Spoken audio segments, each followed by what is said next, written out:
ఇది స్ప్రే చేస్తే నొప్పి తగ్గిపోతుంది అత్తయ్య.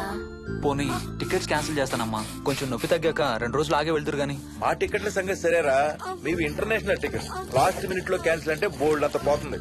మీ అమ్మ సంగతి నాకు వదిలే, ఇంటికి తీసుకెళ్లి నేను చూసుకుంటాగా. నానా మొలిగించాలు గాని ట్రైన్ టైం అవుతుంది.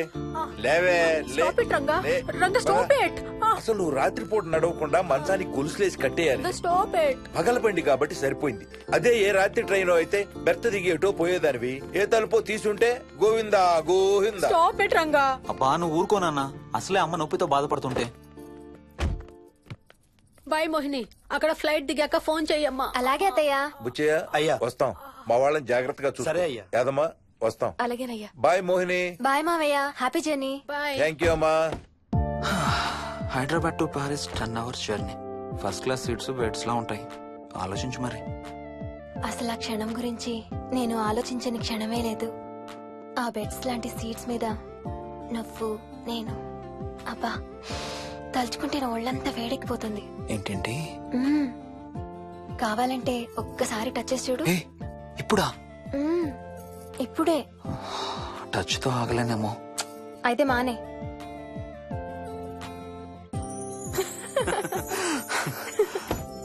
రేయ్ తొందరగా రారా, టైం అవుతుంది. సరే వెళ్ళు, నేను ప్యాకింగ్ స్టార్ట్ చేయాలి. ఇవాళ ఏం కలరు? Stop it Harsha. అయ్యో. రోజు పొద్దున్న ఏం తింటావు? ఇడ్లీ. రోజు ఇడ్లీనా? ఇంకేం తినవా? అవును డాక్టర్, ఎప్పుడు ఇడ్లీయే కావాలంటాడు. అప్పుడప్పుడు కాన్ఫ్లెక్స్ తింటాడు. ఇటు తిరగమ్మా. రోజు పాలు తాగుతావా? పాలంటే నాకు ఇష్టం లేదు. పెరుగన్నా తింటావా? పెరుగు కూడా నాకు ఇష్టం లేదు. అయితే ఏమిష్టం నీకు? చాక్లెట్స్. ఆ, ఇదిగో తీసుకో. ఇంకోటి ఇస్తారా అంకుల్? మా తాతయ్య కూడా ఇవ్వాలి. అవునవును మర్చిపోయాను. ఇదిగో. Thank you. ఇంతకీ మీ తాతయ్య ఎక్కడున్నారు? బయటే కూర్చున్నారు. సరే అయితే వెళ్ళి మీ తాతయ్యతో ఆడుకో. Sir thank you. మీకు మీ బాబు గురించి చెప్పే ముందు నేను ఈ మధ్య డీల్ చేసిన ఒక కేసు గురించి మీకు చెప్పాలి. ఈ అమ్మాయి పేరు కల్పన. ఇప్పుడు 18 ఏళ్లు. తనకు 10 ఏళ్ల వయసులో నా దగ్గరికి తీసుకొచ్చారు. రాయడానికి చదవడానికి బాగా ఇబ్బంది పడేది. 10th స్టాండర్డ్ 3 సార్లు అన్ని సబ్జెక్ట్స్ లో ఫెయిల్ అయింది.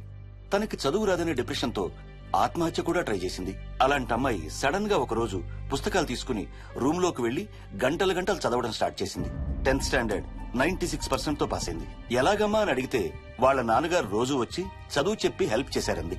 నిజానికి ఈ అమ్మాయి నాన్నగారు తను పుట్టకముందే చనిపోయారు. చదువు దారిలో పడ్డాక కల్పనకి వాళ్ళ నాన్నగారు కనబడ్డం మానేశారు. ఈ కేస్ గురించి మాకు చెప్తాను. ఇది కల్పన చిన్నప్పుడు తీసిన ఎక్స్రే. ఇది వికీ ఎక్స్రే. ఈ రెండిట్లోనూ ఈ చిన్న బ్లాక్ స్పాట్ చూసారా? దీన్ని యాంటీరియర్ ఫాంటనల్ అంటారు. పుట్టుకతో చిన్నపిల్లలందరికీ తల మీద ఉండే మెతక భాగం 2 ఏళ్లకి 98% దాకా క్లోజ్ అయి ఒక 6 ఏళ్లకి కంప్లీట్ గా గట్టిపడిపోతుంది. కానీ విక్కీకి 7 ఏళ్లు వచ్చినా ఇది ఇంకా క్లోజ్ అవ్వలేదు. వేల సంవత్సరాలుగా హిందువులు బౌద్ధులు ఈ మెతక భాగం కింద సహస్రార చక్రం ఉంటుందని నమ్ముతారు. బాడీలో ఉండే అన్ని చక్రాలలో మానసిక ఎదుగుదలకు కావలసిన అతి ముఖ్యమైన చక్రం. ఈ చక్రాన్ని ఒక స్పిరిచువల్ గేట్వే అని కూడా అంటారు. మెడికల్ సైన్స్ కూడా దీన్ని యాక్సెప్ట్ చేసింది.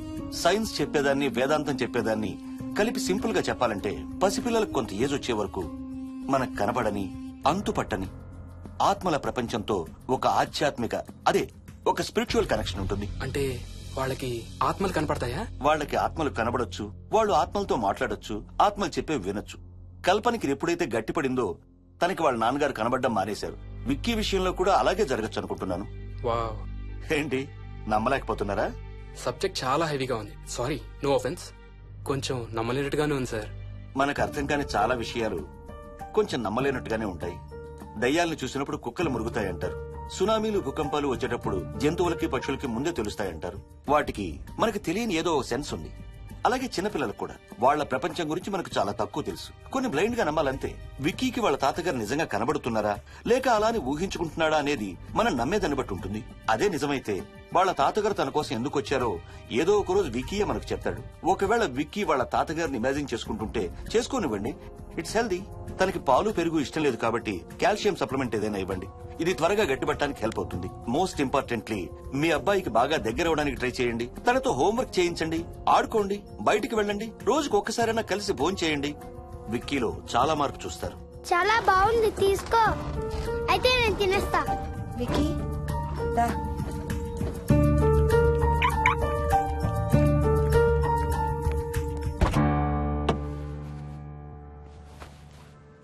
Wiki listen to me carefully. ఇక నుంచి అన్ని ఆటలు మన ఇద్దరమే ఆడుకుందాం.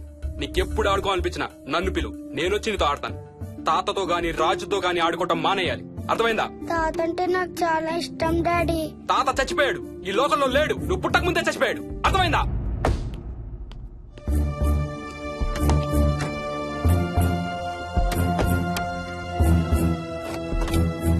డాడీ, ఏంట్రా తాత నిన్ను సీట్ బెల్ట్ వేసుకోమంటున్నాడు. రేయ్, నిన్ను తాతన స్టాప్ ఇట్. వాడితో డీల్ చేసే విధానం అది కాదు. కార్తీ, ఇవ్వు, వాడికి బాగా గారం ఇవ్వు, తర్వాత ఏడుస్తావు నువ్వే.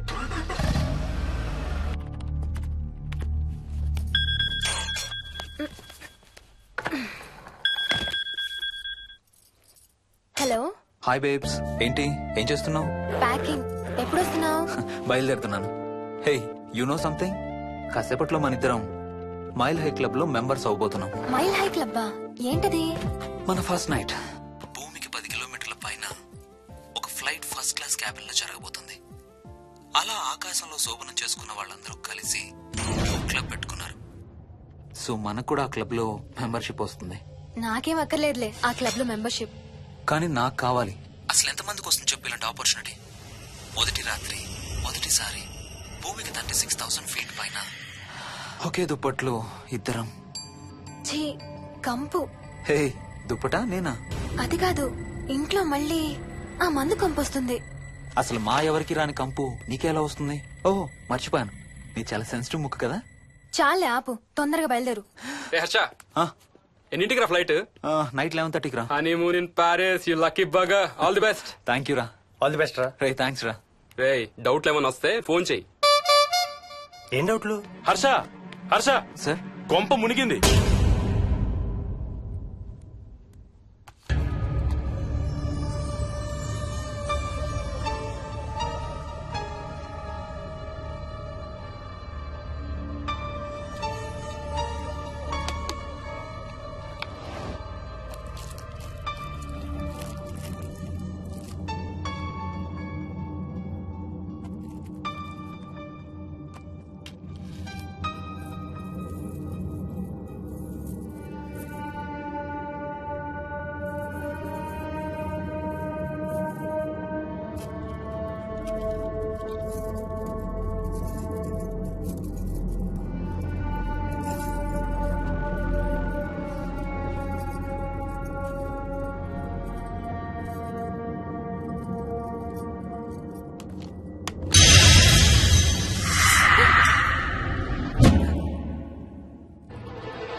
Please try to understand sir. It's my honeymoon.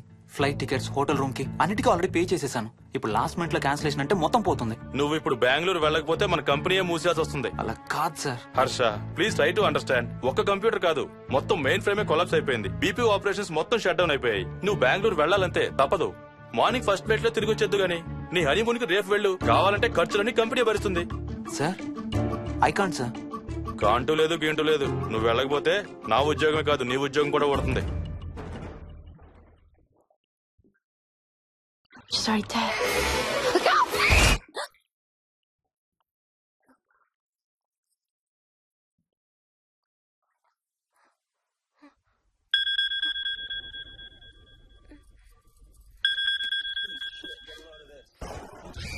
Hi.